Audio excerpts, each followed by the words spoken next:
ale hei chome ka vai ni Texas ka thona ni hi te dami che kha driver ania hei hi truck parking ania truck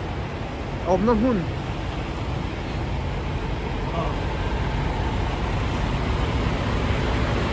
ni hi Texas zadina Texas company na motor ani hei truck super driver ni hianin stir dang hi heti lai mun atang hian thon thei ani yo tang hal do lem so e phon do ni rol pizza ka lai do na pura na ka chok do ani la ka lom khang ala mun tha le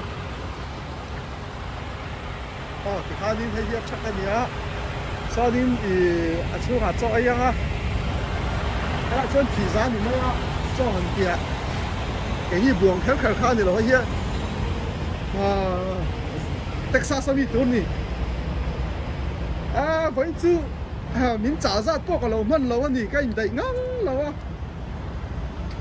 cái mình lẩu ha cả lẩu mắm chừng khóc mấy cho nên hi chắc bắc kinh anh India na giáo dục kinh mình chỉ cần là cái giáo lúc có cái nên cho nên cần thấy đi lẩu à mà con này đã bằng không về đâu lắc cái gì à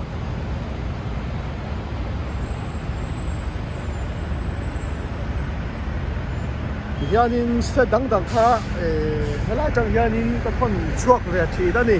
abikin Texas lắm bằng Texas là đâu lắc à hết tiếng à cho nên mình sinh vay vạc đi anh tắm lâu Texas lệ cái nôm nó state thì chú bằng cho nên truck hi cả mang đâu lắc à truck driver hầu hiện nhìn mình tu saka hiện nhìn mình sợ sập phá nè ấy tụi nó có một tổ chọn nét ra nhỉ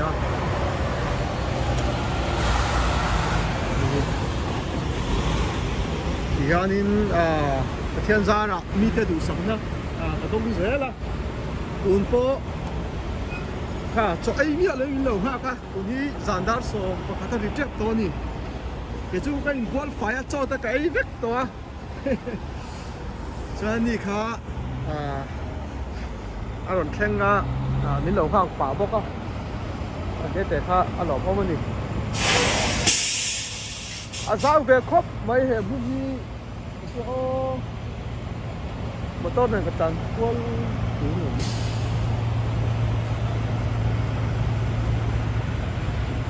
hey motor plate hi den ula Texas ani cowboy veng hianin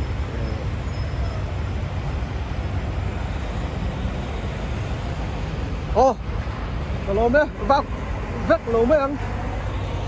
ke po ho ka du lo lek to